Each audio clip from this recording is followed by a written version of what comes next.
انا بالنسبه لي المهندس محمود طاهر. ليه؟ لا انا يعني عارفه ولا شخصيه كويسه وشخصيه محترمه وانا شايف ان هو ما خدش حقه برضو. لا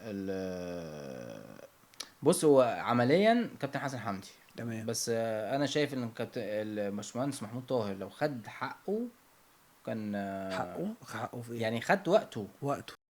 فقرة الأسئلة السريعة، عايزك تقول لي من 1 ل5 ترتيب أفضل 5 لعيبة حريفة في تاريخ مصر، من 1 ل5.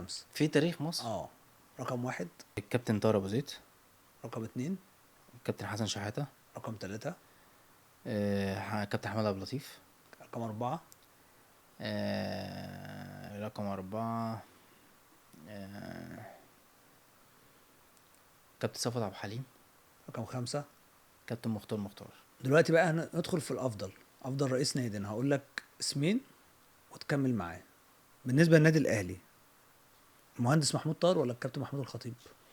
انا بالنسبه لي المهندس محمود طاهر. ليه؟ لا انا يعني عارفه ولا شخصيه كويسه وشخصيه محترمه وانا شايف ان هو ما خدش حقه برضو. تمام. مهندس محمود طاهر ولا الكابتن حسن حمدي؟ لا بص هو عمليا كابتن حسن حمدي. تمام. بس انا شايف ان كابتن الباشمهندس محمود طاهر لو خد حقه كان حقه في ايه؟ يعني خد وقته. وقته. تمام. يعني خد وقته. الراجل كان بيصرف من جيبه اصلا على النادي. صرف من جيبه على النادي. طبعا معروف. طيب، مهندس محمود طاهر ولا الكابتن صالح سليم؟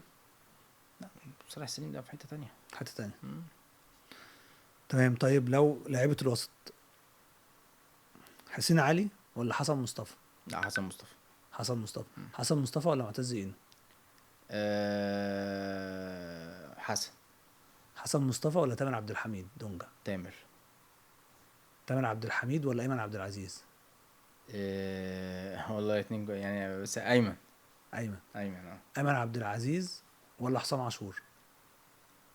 ايمن. ايمن عبد العزيز ولا امام عاشور؟ لا ايمن. ايمن عبد العزيز ولا طارق حامد؟ لا ايمن برضه.